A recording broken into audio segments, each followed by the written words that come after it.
On this episode, I sit down with Ryan Owen, who just happens to be my cousin. He's a cinematographer and video editor in the GTA. He owns his own business called Truspective Media, and he's worked with a bunch of agencies around Toronto. He shares his story of making the leap from a 9-to-5 job that he actually loves into the unknown world of freelance.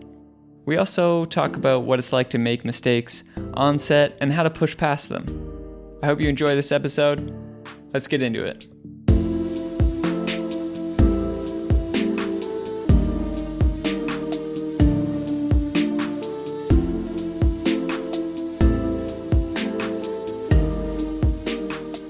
If you had to do like a elevator pitch of like who you are, what would you say?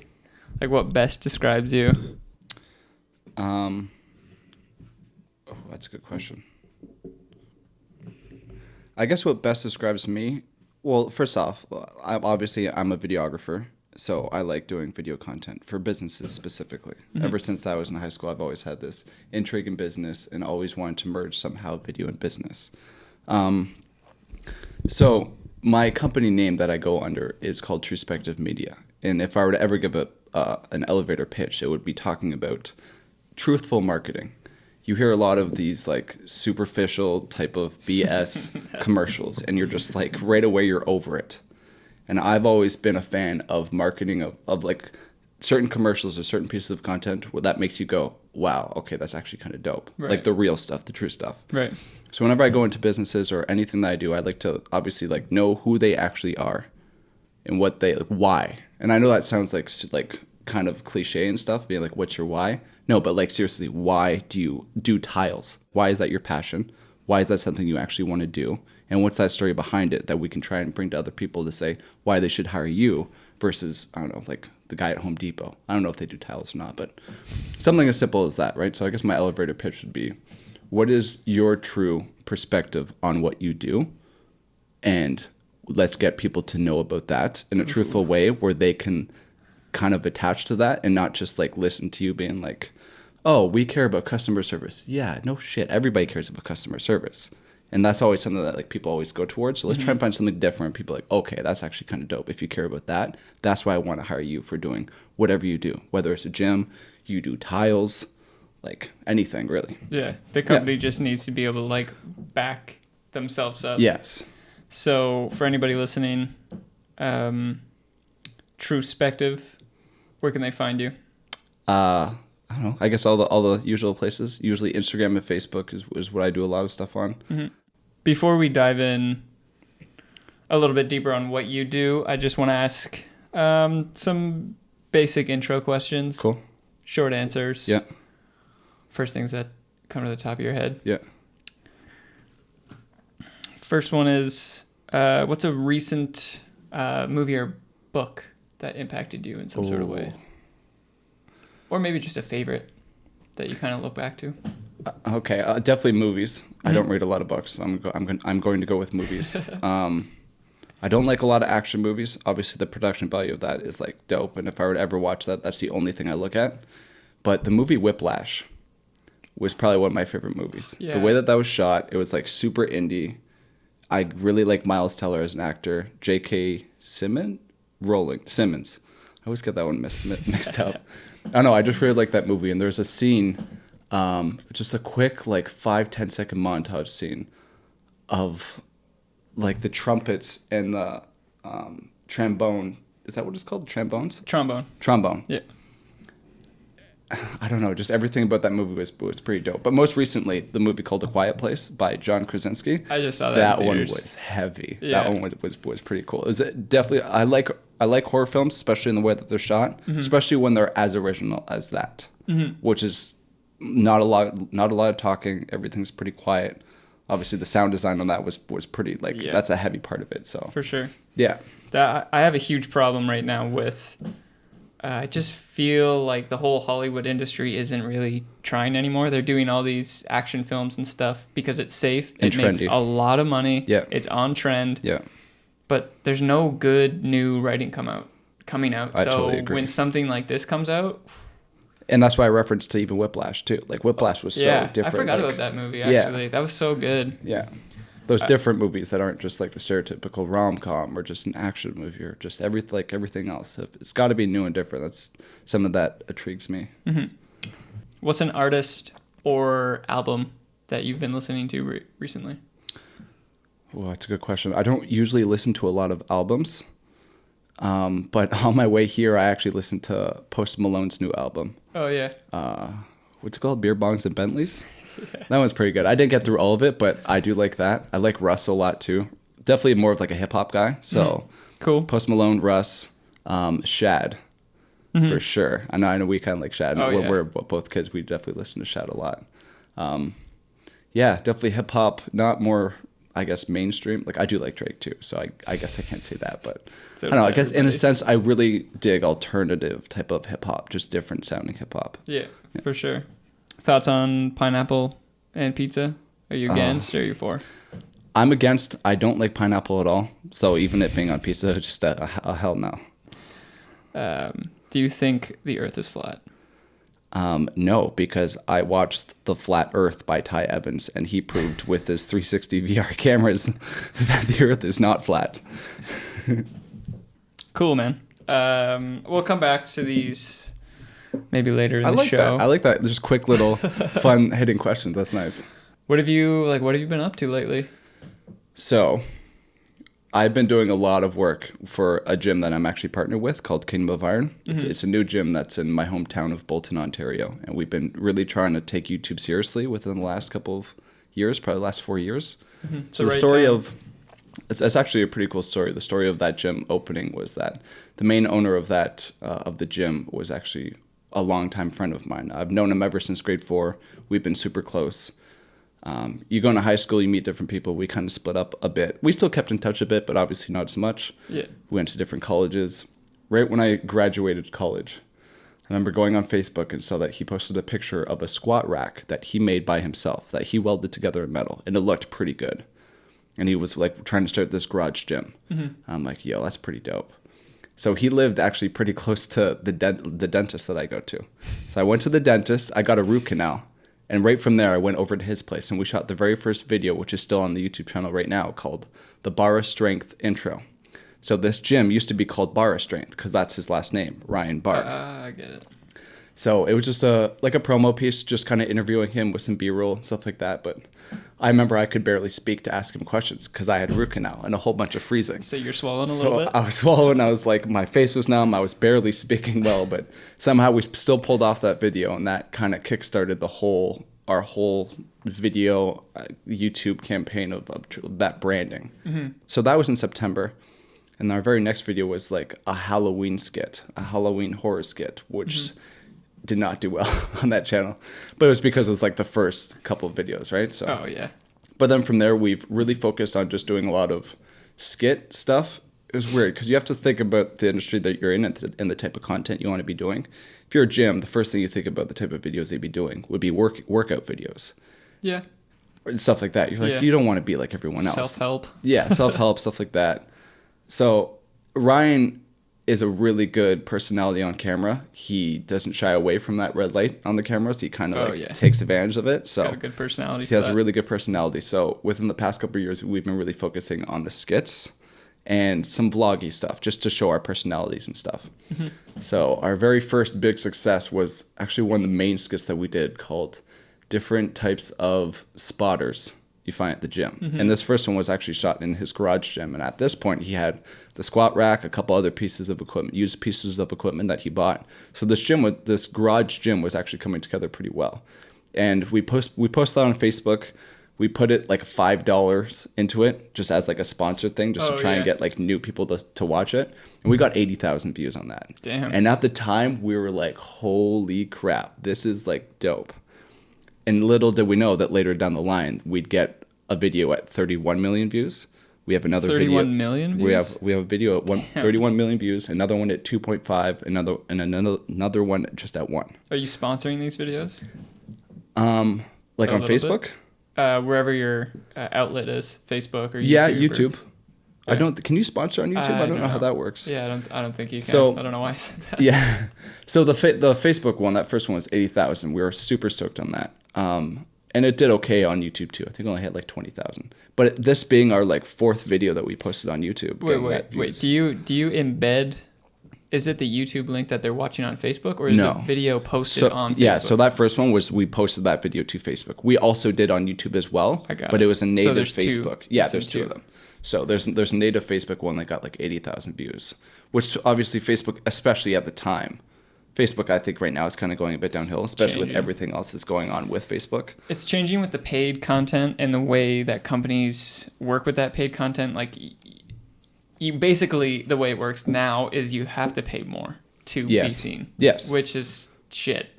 I mean, but it does make sense because you think about it, it's how much should the attention cost? Way back when no one was using Facebook and people, I guess like big corporations or like most business, we're still using like radio, TV, traditional stuff. Mm-hmm. Obviously, Facebook was underpaid. Now that like people are understanding this new wave of the internet. These are where people... And that obviously Facebook's going to up their charges because they know how well it actually works. Yeah. And even upping those charges is nothing like putting something on TV. And obviously I'm not talking about like a mom and pop shop. Obviously they can't do that. It's more like corporation stuff. But still, like even... Facebook ad charges are a lot more, but still worth it type of thing. Definitely. Yeah. So nowadays you're pretty much making content for the gym, producing new stuff, trying to make new videos. Yeah. Is there anything in the future that you think is something different from what you guys are doing? Do you have anything in the works right now that you can allowed to say? For right now, because the gym is still a baby, we haven't even been open for a full year yet. Oh, wow. It's coming soon, I think, actually. Actually, you know what? Today was the very first day. I don't know when you may airing this, but today was the very first day that we got the keys a year ago to open up the gym. Wow. So today is May 1st. Today is May 1st. 2018. So May 1st, 2017, we got the keys to the main facility that we're in now. That's crazy. To fully renovate and make a proper gym. Just not a garage gym, but move all the equipment. And how long did the first reno take? 7 weeks. It was pretty heavy how hard we worked on that. Yeah. You guys and still worked hard. We vlogged the whole thing. There's a YouTube series that we have on the channel called Opening the Gym. It's just called the Opening the Gym series. And there's 8 episodes. There's one called Day 1.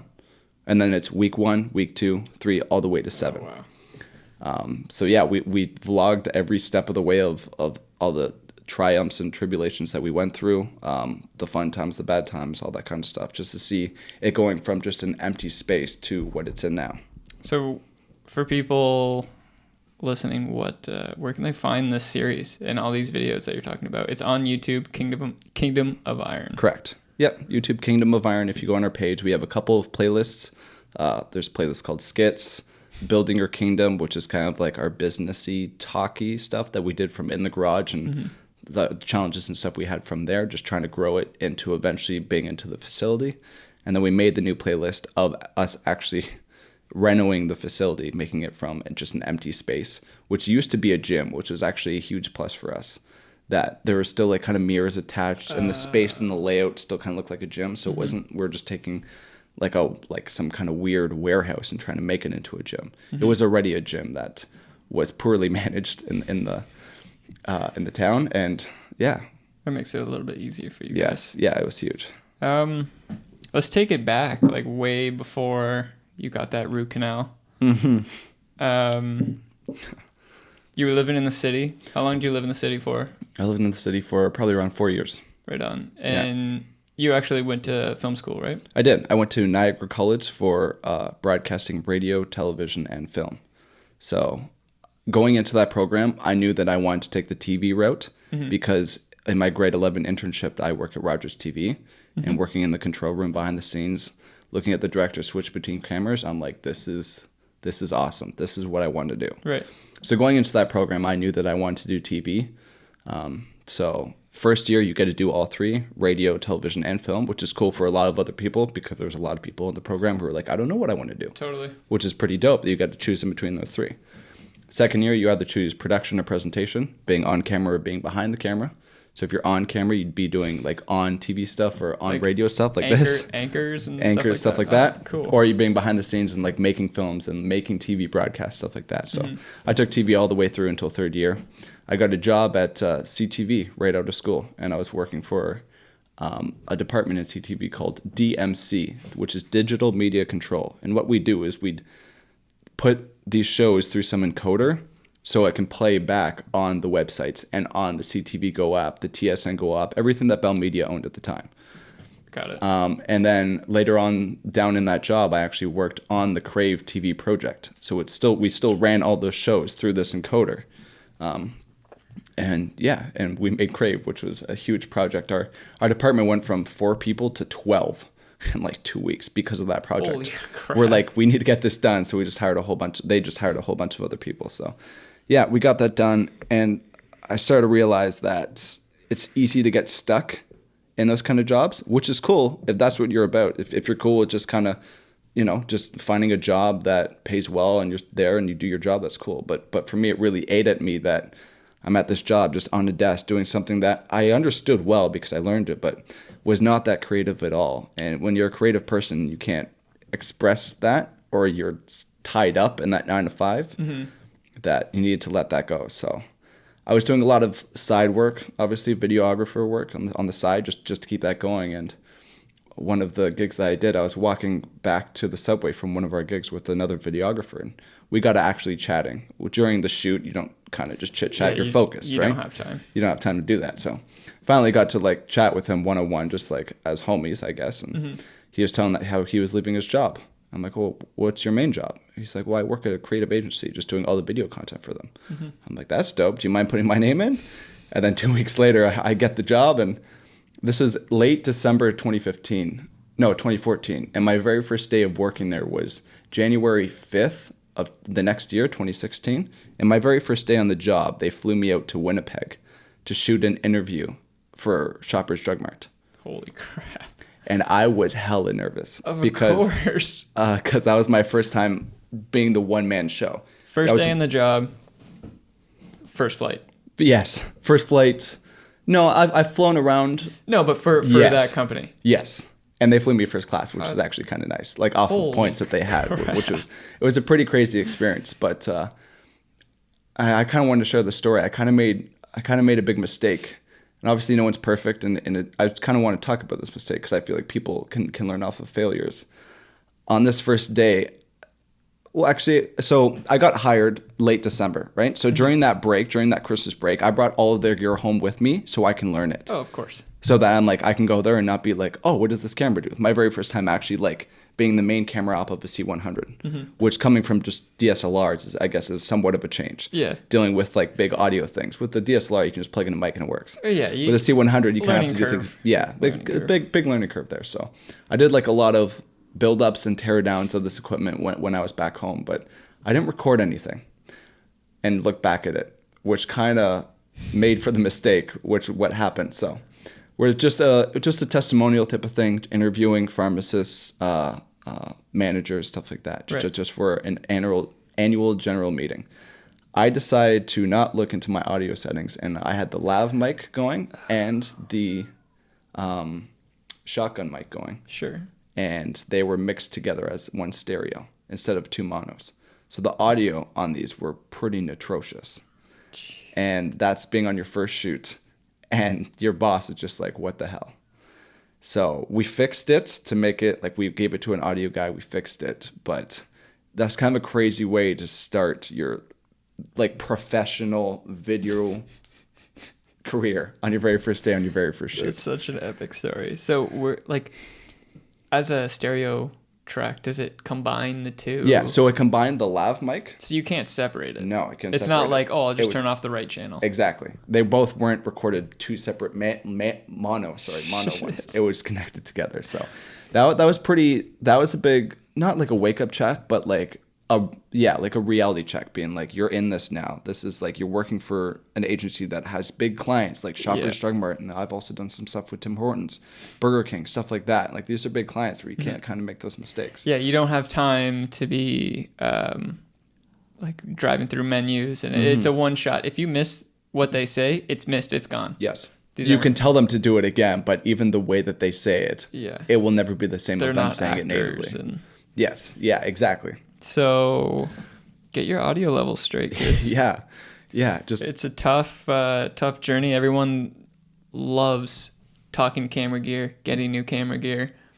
And it's one thing that even like starting this, I was like, I know nothing about audio. Yeah. I know nothing, like, where do I record at? Where do I, like, how do I not peak? How do I do this? What do I need to record? Everything like that. It's such a overlooked thing, I think. Especially from us coming from more of a video aspect of things. And I'm pretty sure I could speak on your behalf too, of like how we got into video was like through skateboarding. Oh yeah. And through skateboarding, you don't have to worry about audio that much. It just makes sure like you can hear the skate stuff, and just it's more about like the angles of the camera rather than the audio. The audio is just there and you can make it work with the music. But when you're talking testimonials where you want to have like audio quality, just like we're talking right now on this mic, like this is good audio quality. It's something that's definitely important in that aspect rather than us just being kids just filming skateboarding. Yeah, totally. Yeah, totally different. So you were working at that. Was he super bummed on that when that happened? I mean, because we did fix it and it was salvageable, and he understood that it was my first, like, obviously, like, he was very empathetic to the whole situation. He wasn't just cool. Which was hella cool. He wasn't just like an a-hole being like, nope, you screwed up, you're gone first day. Yeah, but in Toronto, I think that's saving grace for somebody to be like, you know what, yeah, that's cool, that's fine. And what happened was, like, obviously that was a big reality check for me. So I just like worked extra hard, like that whole month and the next month. And for that job and that agency I was working for, January and February were heavy months. So I would like stay until like 9 most nights. And they saw that work ethic. They're like, okay, everybody makes mistakes. That was still salvageable. This kid still cares. Yeah. And I went up to everybody and apologized, being like, yo, this is my bad. Like, I wasn't an a-hole about it, being like, oh yeah, whatever, shit happens. No, you can't. So like, they saw the whole grand scheme of things and understood that like, it was on me. I apologized, and I'm trying to show the actions that like, it's not going to happen again, and I'm going to work hard. So, but it's just a first shoot, and they fly you somewhere, and that happens. That was kind of a bummer, but I feel like everybody's going to have those kind of stories, and it's more the sense of how do you get over that. Just when you get kicked down, you have to stand back up. You can't just like be sitting down. So it's really how you push through those things that determine who you are as a filmmaker or whatever you do, because those types of things and how you deal with those types of things, like maybe if you didn't apologize, they'd be like, you know what, this kid doesn't really know what he's doing. He didn't even like acknowledge that he made a mistake. Yes. But the way you carried yourself and the things that you did probably showed your true colors. Yeah, that's exactly it. How long were you at that job for? I was there for 2.5 years, and it was the best job I ever had. I have so much respect for those people, for the people, and I'll name drop it. It's an agency called Human Contact, and I have so much respect for them because the way that I left was, I told them I had to leave because of how like the gym was up and running, and I told them, I'm like, I'm still here at this 9 to 5, and I just need to be there. And I gave them like a month grace period of like, people give 2 weeks. I'm like, you guys have done so much for me. Yeah. They allowed me to use all of their equipment for all of our shooting that we had at the gym. And even before when we were in the garage gym, like having that production quality, at that time I had no equipment. I had like a 7D and some crappy plastic lenses. But it really helps. But having a C100 and like L-series Canon lenses and like professional audio stuff and sliders and drones at some points where I can use, like, that really helped with even us just growing our YouTube page. So, and then being super cool with that and understanding that eventually that was going to happen, that I was going to eventually transition into that, and them still helping me out is quite awesome. And I still do lots of work with them, which is pretty nice. They still keep me pretty busy as a freelance. So yeah, it was really good. What was that transition like, and how did you come to terms with that decision? Like, okay, I'm leaving my 9 to 5, and you actually like your 9 to 5. You're doing what you love. Like, granted, you're still doing what you love. Yes. But no, that's a very important point, and that's something that was eating at me. It was hard for me to finally make that jump, because you hear the story of people having a 9 to 5 at some job that they don't like. Yeah. That's the stereotypical story. And you can leave that. Yeah, but I liked this job. Like, I was the main video person there. I had a lot of creative control. The clients were like pretty good clients that you get to work with, like heavy clients. Yeah. it was hard, but it was something that I've always wanted to do. And the big thing that not turned me off, but the big thing that made me make that move was during the slow times. Obviously, like an agency has those times where like their clients need a lot of work, and obviously it slows down a bit. And there's times where it slows down where you're only working on one project for like a couple of weeks, and like you're working on it slow and slow. And it's the saying of like, give work to a busy person and they'll get it done. And for me, like when I'm not busy, I'll just kind of just like slow down a bit, and I don't like that. And I remember just sitting, like there's a week where there was not a lot going on. I'm just sitting there being like, I could be at the gym right now. I could do something where like more stuff of what I'd like. So I had the conversation about doing some part-time stuff, and I did that for a bit where they just put me on like 3 or 4 days a week versus 5. Yeah. And that was still fine, but eventually got to the point where I'm like, okay, it's at that tipping point now where like I need to make this jump because of how busy and how much, like the gym just, like when I quit, the gym was a month going, and we had a lot of traction within a month. Within a month, we went from like 0 to 60 clients. Sure.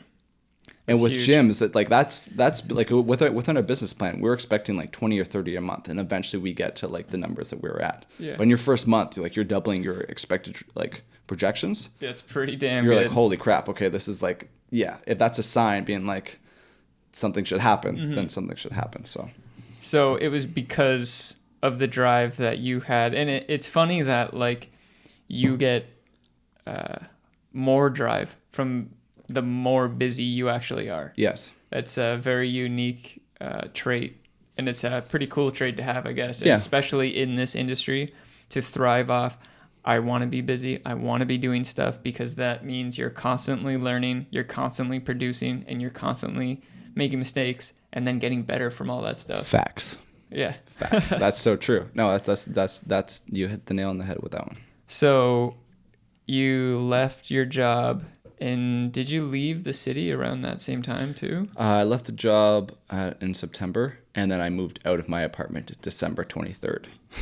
What do you miss most about Toronto? Oh, that's a good question. I would say that most people would say the hustle and bustle. Things are always going on. Things are are always moving. going There's on. something to do. Yeah. My answer would be that there's always something in reach.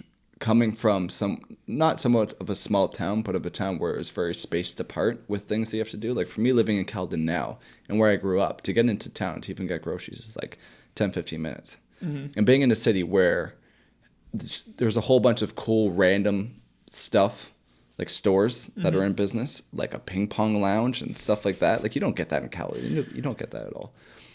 And just being able to walk around, and just the vibes of like the big buildings, like just all that kind of stuff is, I do like that. I do like being around those vibes, just busy.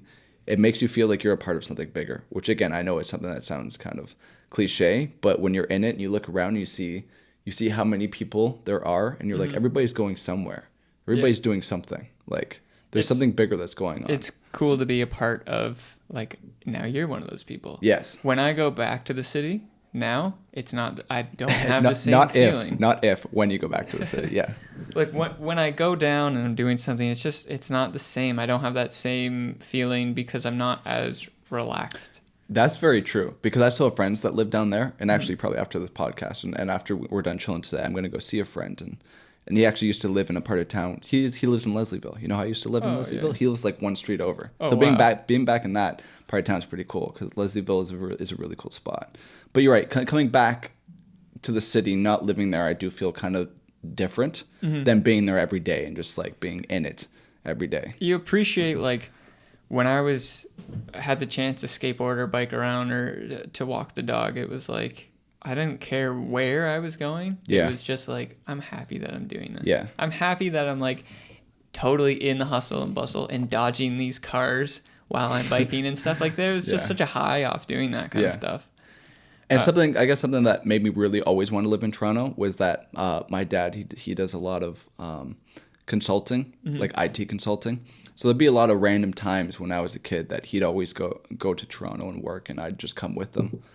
I guess just to keep him company, and just because I liked Toronto at that time. Yeah. And one of his major clients was called the National Ballet of Canada, and that's like right beside the CN Tower. And his office there had a really nice view of the city. And then when being a kid, you're just there and you see like all these big Wow. buildings. You're just like, wow, this is so cool. Oh, yeah.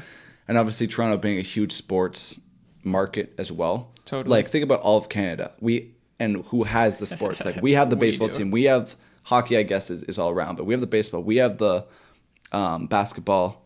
Hockey in Toronto is still massive. Like We have the TFC. fans. Yeah, We have and the the fans that to really put them support on it. the map. Yes. Do you have any favorite spots in Toronto? Food spots or Oh, like I thought you were favorite talking about bars? skate spots. I'm like, yo, you can start listing out skate spots. Food spots. I'm a big shawarma fanatic. Oh, nice. There is a shawarma shop in a Hastings market, so like in a convenience store, Yeah. right off of Davisville and Yonge. And I found that place because right after I graduated, so in between graduating, Such a random spot. it is such a random spot, but BlogTO posted it as the second best shawarma spot, which is not true because it's the first best shawarma spot. But in between my schooling and working at CTV, I worked for an agency called Blue Ant Media, and I got to shoot a lot of cool stuff with them actually, which I kind of want to talk about. I was working under Aux TV, which is a program that you can buy on satellite that you have to buy extra. It doesn't just come with like the satellite package. That's but weird. Yeah, it is kind of weird actually of how that worked out and maybe how it's still even in business. But I got to shoot a lot of cool concerts. I got to shoot the Arkells. I got to shoot the X Ambassadors. Actually, which is kind of funny, the X Ambassadors opened for the Arkells. Who do you think's bigger right now? Well, that's how long ago was that? That was 4 years ago. Yeah, right when I graduated, probably around 4 years ago. Wow. The X Ambassadors opened for the Arkells. They're both big. They're both big now. But I'd still debate that the X Ambassadors are a lot bigger than the Arkells. They blew up really fast. Yes. That's like... And I think it's because of that Jeep commercial. Because the X Ambassadors have a song that's named after a Jeep car, so they use that. And it's a pretty heavy song. It's a pretty dope song. So I think that's kind of one of the main things that made them spur. I totally forgot about that. Yeah, but just seeing that, and they were still dope. Like when we shot them too, just because we were there and we're like, oh, cool, let's just shoot this band, which is super smart by the producer saying that because obviously they blew up and now we have the footage, and we like asked for the rights. There's no problems there, but that was shot that we were there. We might as well just shoot their opening at that act. point, if they're an opening band, Yes. of course they want coverage. Yes, and the main part of that show was for emerging artists. Like 4 years ago, Arkells weren't as big as it was right now. So True. yeah. So that was pretty cool showing with that. So again, that kind of went on a tangent. But working at Blue Ant Media, their office was located at Davisville and Yonge, and a couple of the local people that were working there, or people who worked there for a while, introduced me to the shawarma shop, and it's pretty good. We went on a tangent there, but best shawarma in the city, Davisville and Yonge. I forget exactly what it's called, but there's a Hasty Market. And This looks like a there. convenience store. You walk into the back, and there's shawarma there, and it's pretty dope. What about you? What's your favorite spot in Toronto? You've lived in Toronto for a while too. Oh, that's so hard. It's so hard just to pick one. I really like Maker Pizza. Yeah, it's not new though, or did they just open up a new location? They opened up a new location. Okay. Like Uptown Lawrence. But yeah, they were on Spadina and Queen area around there. Wow, that's down there. That's in the thick of things. Yeah. Plug another one. There's a pizza place called Descendants Pizza. Oh yeah, Descendants. Yeah, in Leslieville. They just opened up when I was living there, and I tried pitching them to do social media content for them, and he wasn't having it, which is kind of a bummer. Like even 3-4 years ago. So Did you do it first and then ask later? no, and I guess that was my mistake, being new to that and not understanding like their perspective on how to leverage that situation properly. I probably should have. I find something kind of unique to the creative industry itself, whether it's graphic design, illustration, photo, video, that type of stuff. Yeah. You have to show,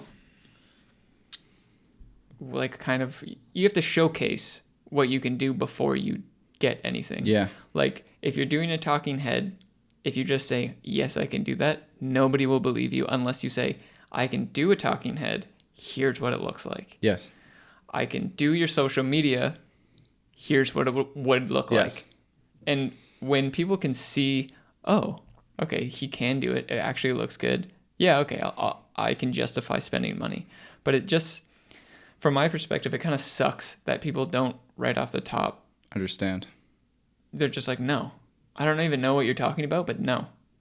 I don't want you to come in and take photos. Who needs that until you show them the value? You have to take the photos for free.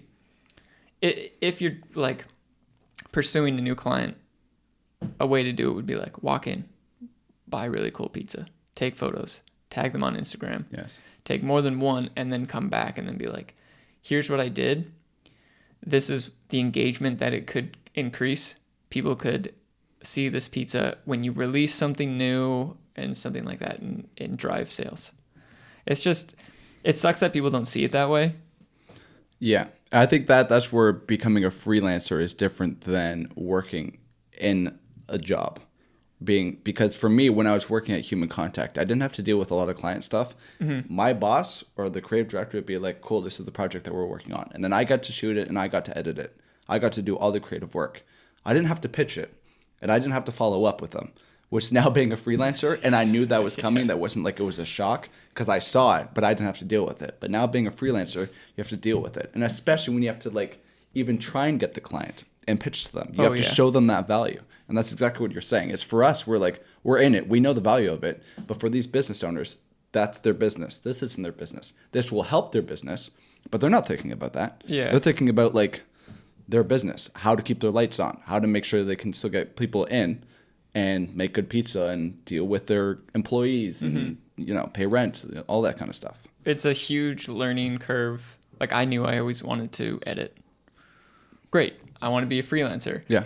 And then as soon as you make that step and, okay, I want to be a freelancer, it opens this world of you are not only the creative, you are customer service, you are sales, you are like... quality control, everything. Yeah. It's just the dealing with people part that I'm like, I don't want to do this. I don't want to do that part, but that is the job. My job more nowadays is not even editing. It's sending emails, talking to people on the phone, yes, walking them through processes of like, this is how I work. This is how I expect you to be.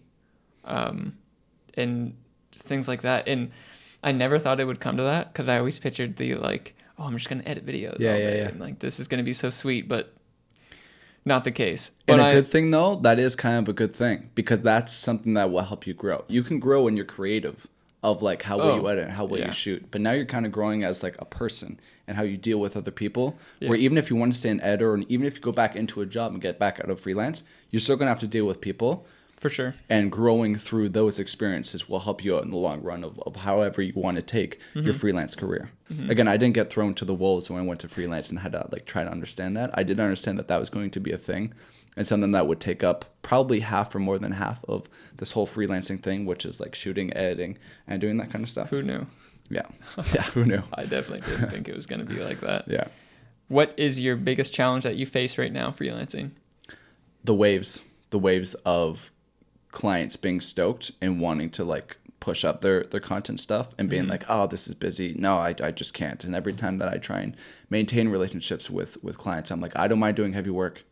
I don't mind like doing the heavy lifting on things. Like if you need me to do anything outside the realm of just me shooting and editing, just to try and get these projects on the go, I'll do it.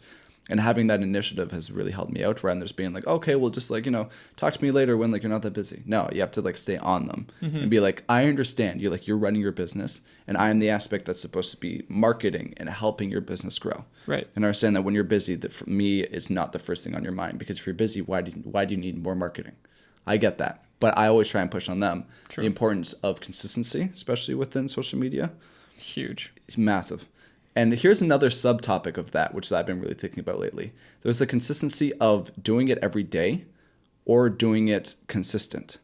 So you see people on YouTube who like vlog every day. And I think that that's good, but if you do that wrong, that could actually be detrimental. That posting things every day, all the time, is and Casey Neistat did this too. Like he posted stuff every day all the time. And it worked for him because he had the talent. And you have to have the talent to pull that off. Well, you have to have the talent and the drive. Yes. And he committed to that. Yes, he did. He committed to that hard. That's why it worked. It's not. But that was his business too. Actually, he did run Beam, which is like his side. Not side, probably was his main thing. Not when, like he said that that wasn't his business. His money-making thing when he started that. Yeah. It was just like, can I do this? Yeah. And then he just fucking did it. Yeah.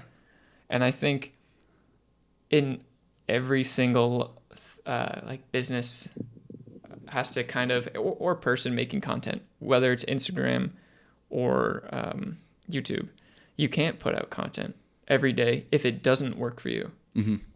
I think actually, I guess that topic works for a YouTube thing. For Instagram, I think Instagram does make sense to do like a lot more consistency than YouTube, especially through stories and everything that Instagram can offer. Sure. And because of how that feed actually works, like that's such more of like a sliding feed where you go on YouTube and you kind of think of YouTube as like TV, being like, oh, I want to watch this show. Right. Whether your show is going to be a skit or a vlog or the highlights of like sports or whatever. Right. Like your mindset's more of like, oh, I want to watch that show, Yeah, whether it's commit. 3 minutes or 15 or even half an hour podcast or something like that. What do you guys do at the gym? Like, how do you handle that consistency? There's no real plan, which I think kind of helps. There is a consistency that we want to do, and we try to do at least once a week. But if there's a couple of videos that we make, and we always also like to look at the analytics behind the YouTube. Right. When there's ever like a video doing pretty well, Yeah. and we have stuff on backlog, we'll start posting like every 3 or 4 or 5 days instead of once every 7. True. There's also weeks like, for example, and I'll just say the story. This past weekend, we just went through a huge renovation. We tore down a couple of walls. We ripped up some hardwood flooring. We put some mats down. It was a massive project that we took on, and we did only do it in one day. But that project still had a lot of planning behind it to make sure that we can execute it in one day. So there's going to be random stuff like that pops up where sometimes it'll be cool to like kind of hold off on like posting out a skit because we don't have no time to make that skit because we're planning for this project. Right. On top of them still needing to run a business of the gym. Yeah. That gym still runs It's a more huge classes. factor. Yeah, that gym, Kingdom of Iron, runs more classes than any other gym in Bolton. So in a sense, I have no real answer of how we do keep it consistent. There is no like, oh, we're going to post every Monday, which I know is a good tactic to have. But for us, I think it's nice just to go on YouTube, your subscription page, and you scroll down, you're like, oh, cool, Kingdom of Iron posted a video. Right. Without thinking like, oh, it's Monday. Okay, like just like the 9 Club. It's Monday, they're going to post like a podcast about the 9 Club.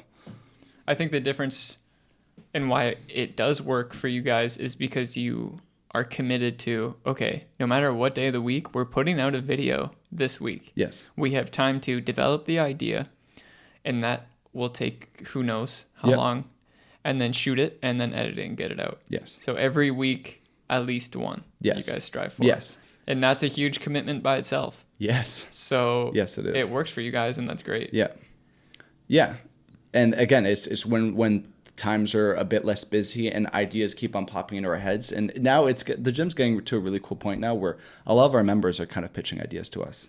That's sweet. Like there'd be something that happens in the gym and we're just like, holy crap, we can make a video about that. That's actually pretty funny. A lot of our skit ideas now come off of that. Just vibing with like members in the gym and just seeing random stuff happen. It just happens organically. Yeah. That's so awesome. Yeah. What advice would you give people that are maybe in a full-time job right now and trying to make that jump into the freelance world, or even just trying to, like, you had a massive amount of time in each job learning new things. Yes. So what could you say to people basically learning new things or trying to get more into freelancing and making that jump into their passion? I mean, advice like that, I will only give from my perspective. If you're in the 9-to-5 job that you don't like, but you have responsibilities in real life shit, like you have to pay a mortgage, or maybe you have a kid, or like random stuff like that. It's something that I can't really relate to, so it's not fair for me to give that advice. But for me, coming from the 9-to-5 of a job that I did like, and always wanting to be freelance, and I've always had the entrepreneurial spark in me, that advice would be, people would say there's never a bad time, but there is a good time. And what I mean by that was that there was a whole bunch of times during that job where I'm like, oh, I can just leave right now and I'd be good. And now looking back, if I did, I probably wouldn't have. So I did find that good time of there's a lot of other things that was going on outside of that job where it was a good time for me to go out and not starting from ground zero, but something more to fall on so that I can kind of keep me going back up. And that was obviously, that's a big scare when people are trying to leave their 9 to 5. They don't want to go back down to like nothing. Yeah. And kind of go back up. So if you want to leave your 9 to 5, get your side whatever to something. Yeah. And write down in your head or on a piece of paper, whatever is, make that something get to a certain spot, and then tell yourself when it gets to that spot, you will jump. Yeah. Have an attainable goal. Yes. Don't just be like, oh, I'm over this, I'm jumping now, and then you just plummet. Yeah. Just make that side thing get to somewhere where you're like, okay, it's in that spot. Mm-hmm. It's not going to be easy, but it's in that spot. So but you can make the jump now, so you're not starting from ground zero. I feel like a lot of people talk about it like it's making a leap, and it totally is, but you gotta have an exit strategy. Yes. Or something that is telling you to go there. Like when I did it, I was like, okay, for the foreseeable future, I have work. Yes. This is okay. Yes. Let's do it. And I guess for me, it wasn't even a jump. It was a transition. It was a super smooth transition where there was a full month of where it went from me working 5 days, 9 to 5 to like 3, mm-hmm. which made those other 4 days of the week be the stuff that I wanted to do. So it was more like this. Even just getting out of it on a micro was more like this, being like, okay, cool, rather than being like 2 week notice, cool, thanks, bye, and then just trying to go back up. It was more like, and during that month was, again, when the gym first opened up, going from 0 to 60 members, it was getting really busy. We had a lot of marketing promotions at that time, being like, well, there's a new gym in Bolton. I was working on a lot of stuff. There's a lot of things happening. So it was nice to make that transition. And then when I guess at the same time, it also helps that I do have some work to do with human contact. They still task me some work. For sure. So it still is the transition. For me, I can't give advice on that full leap. But my advice would be, don't leap at 0. Mm-hmm. Leap at like 40 or 50. If we're talking the scale of 100, let's just say that your job's 100 and 0s, you have nothing to land on. Make sure that something to land on is like 40, 50, 60, somewhere there where it's still kind of safe, whatever that is. It sounds to me like, 1, you had an exit strategy. 2, a big thing was maintaining relationships. Exit in like a professional manner, maintain the relationship, and look, you got work out of it. That's so exactly it. And at the time when I gave my 2 weeks notice, I'm like, I'm not going to give you guys 2 weeks though, because you guys have done so much for me. And I know how important that job was at the time, being a one-man job. Yeah. I'm like, I'll give you guys a month. I will train that person. Let's find the right person so that when we make that transition, it's a win-win for everybody. And me giving that 2 extra weeks is nothing in the whole grand scheme of things. Oh, no. Because if I would have just dipped, they probably wouldn't be tossing me work. And now they're tossing me some work, whereas I gave them some like advantage. Yeah, for sure. And now they're giving me stuff too in return. They got no loss in their pace. Yes. And the first video that guy does will have nice audio. Yes. Do you have any tips for pushing through an edit that you're really not stoked about? Or maybe there's things that you do that put yourself in a mode where you can get into that flow? Do you have any like pre-ritual?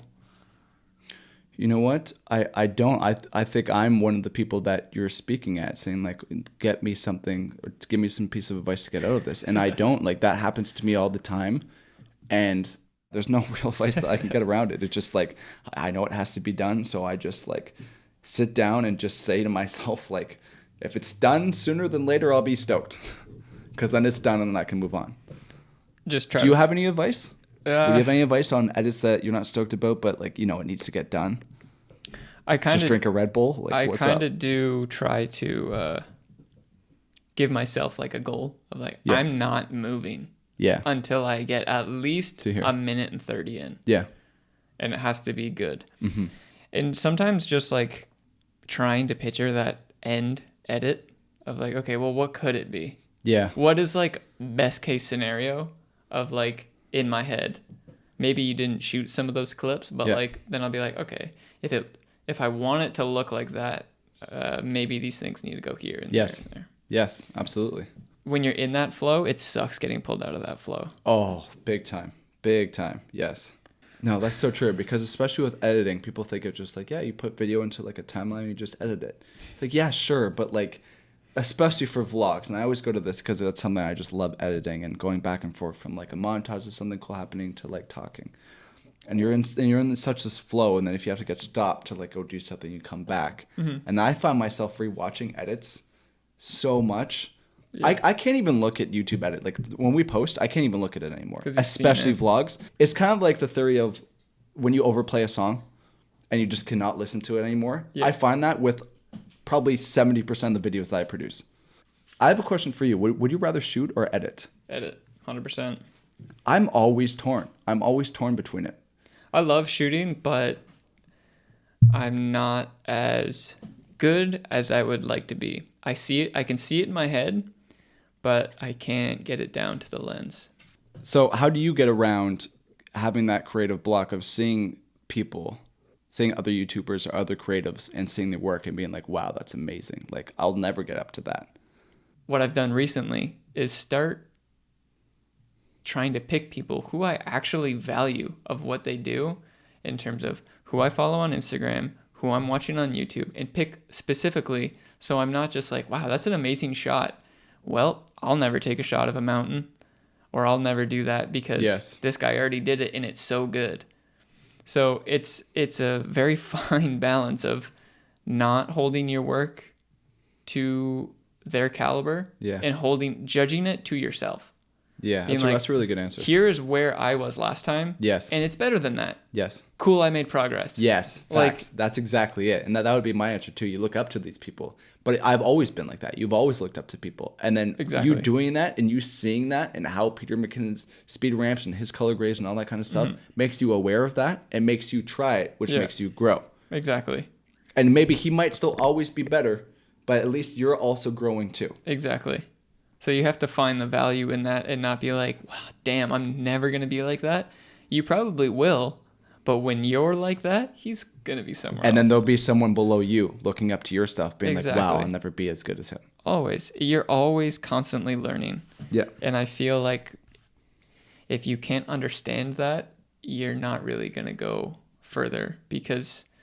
But it's hard to understand that, especially maybe when you're first starting out. And like, obviously we're over the humps of getting that. But I feel like everybody, like, and you'd be lying if you don't, everybody does that. Especially if you're in a creative industry like us. And even if you're graphic design, even podcasts, maybe you look at different podcasts, you're like, oh, I'll never do a podcast as good as that. I'll never do a graphic as good as that. A logo, a video, or whatever as good as that. But you pick up on why do you think it's that good? Exactly. And then maybe you try doing that out and maybe you put your own tweak on whatever that is to make your own style to make it better. I really feel like the key to getting to the point where you can internally reflect on like, okay, I don't actually need a C300 just to shoot this video. I can do it with what I have. Is getting internally to that point of cut yourself off from social media for just a little bit of time, and then you can be like, I'm okay with what I have. Yeah. You know what? I have this little point and shoot camera. I'm just going to create with that. Yes. And maybe even write down like things that are positive and things that you want to improve on, and just reflect on that instead of being forced to reflect on, oh, what, they learned a new thing? How come I didn't learn a new thing? Yes. And I feel like since there's so much content, you don't have a choice to make those decisions. Other people are making that decision and forcing it down people's throats, which kind of sucks, but that's what happens when you get something so saturated like that. For sure. And I've always thought about starting a YouTube channel, but then you think, and people always say, when you start a YouTube channel, make sure you're different from everybody else. There is so many filmmaking YouTube things where I think about something like, oh, I can make this one video that no one's made yet. I'm like, you can't base a YouTube channel off of one video because no one else has made that yet. But you know what's crazy is how many, I'll find myself in a YouTube hole of camera gear and just 35 people reviewing the same camera. Yeah. But I watched all 35 of them. Yeah. So yeah, that's true. If you want to start, just go for it. Yeah. Yeah. Because that is a good point. Even if you're telling the same thing as somebody else, you're going to tell it differently. And it comes down to your personality. And I get that. Exactly. And that's something that I still do think about, being like, I can start this YouTube channel and talk about gear and whatever, and just talk about tutorials and things that like I like to do with my edits, just like everybody else.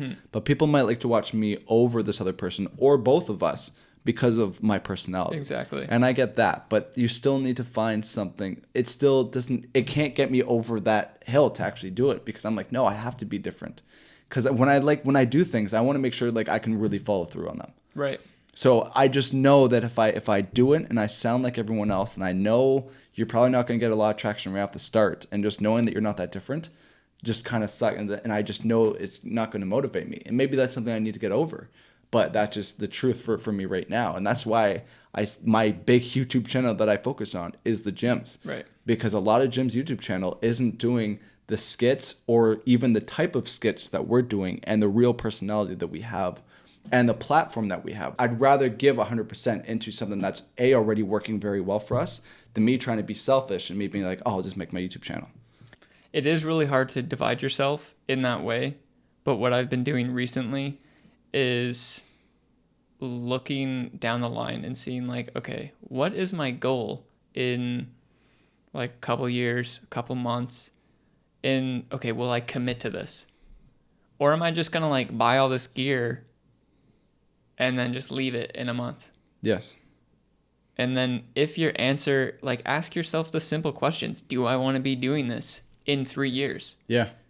If you're going to say, yeah, I want to be doing a YouTube channel in 3 years, there's no reason not to start now, because in 3 years you're going to be like, damn, man, I still want to do a YouTube channel. Yeah. I haven't made one video. Or Yeah. I've always wanted to like learn how to graphic design, and I haven't even learned Illustrator. Yeah, and it can go with anything, not just the YouTube channel. Exactly that. Be Yeah. like, I'm a video person. I want to dive into graphic Yeah. stuff. But like, I want to stick with video because that's what I'm about. No, if you want to do that, if you're seriously committed to that, you should at least dabble in that. The biggest thing for me to like not start stuff is, well, I can't make it that good.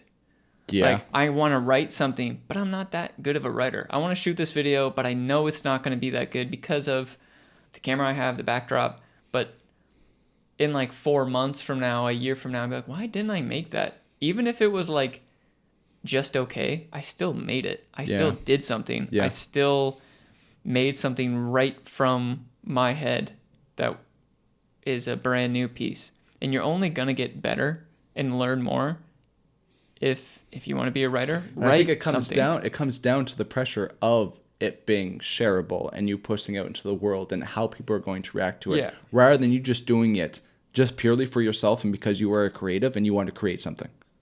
But then where is that line of like, do we create for ourselves or are we just creating for other people? Because if I'm creating for other people, that's bullshit. Like, Yeah.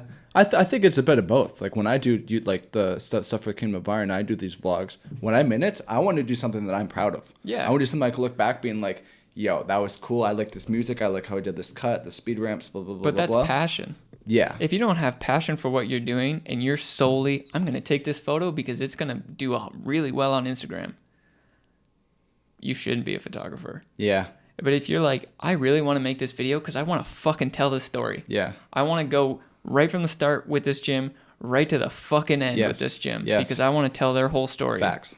That's passion, and people will go to that. Yeah. So you don't really have to worry about, is it shareable? But that takes time. Posting that picture being like, oh, I'm going to post this because people are going to like it. Yeah. This generation, as we've all been said, being like, we like things now.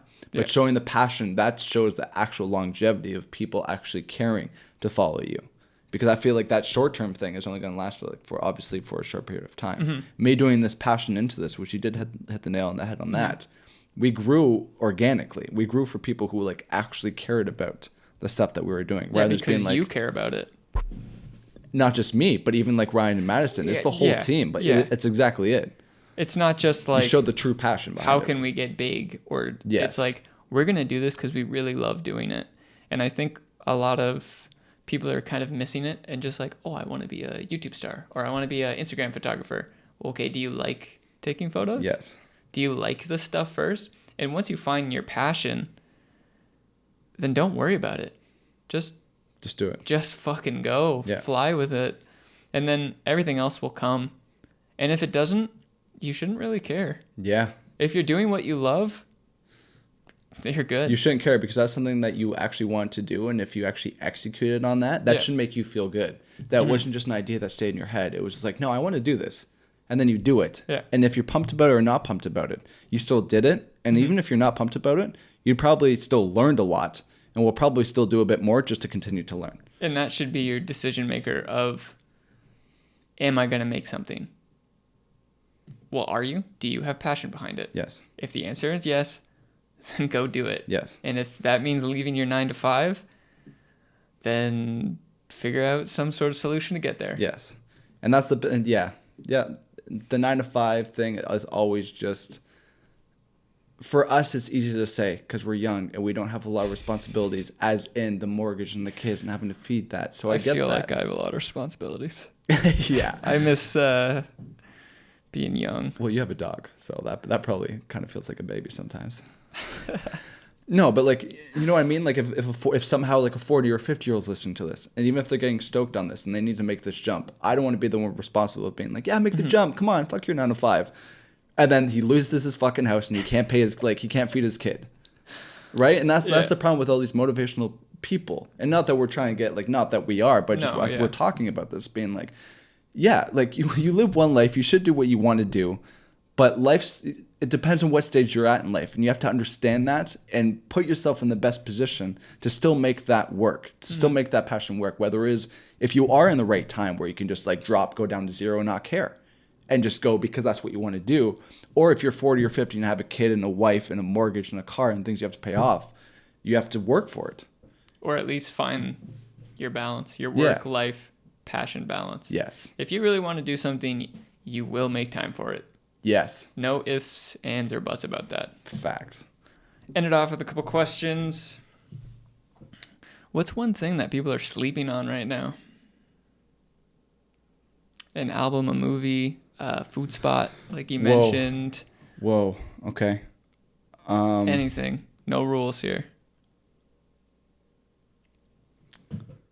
Wow, that's a good one. Instagram story sponsored posts. That's a good one.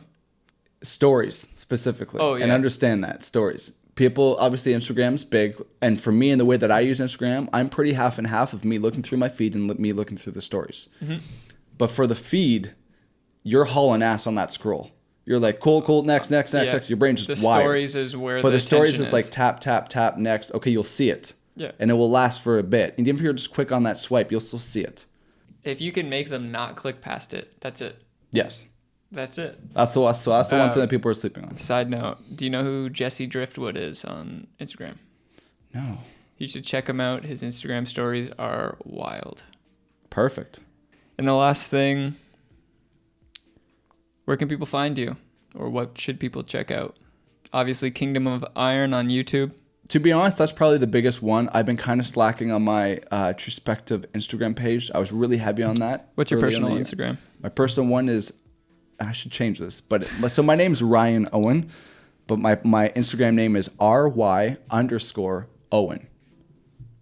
So Ryan Owen taken? It is. Yeah, well, that's why. Yeah, that's definitely why. Maybe I should contact him, being like, yeah. RY_Owen. Yes. And Instagram. just follow. I guess this is a lot of this talk was me talking about the stuff that I've done with Kingdom of Iron, and I 100% back that, and I am a part of that. Do they have Instagram? Yeah, Kingdom of Iron. Everything's Kingdom of Iron, no spaces. Is it youtube.com/Kingdom of Iron? That should work. Yeah. I've never actually typed in youtube.com/Kingdom of Iron. I've just like been on YouTube and like I subscribe to them. Yeah. So obviously subscribe, like, comment. No. Thank you very much for coming out here. Hell yeah. Peace out. Peace.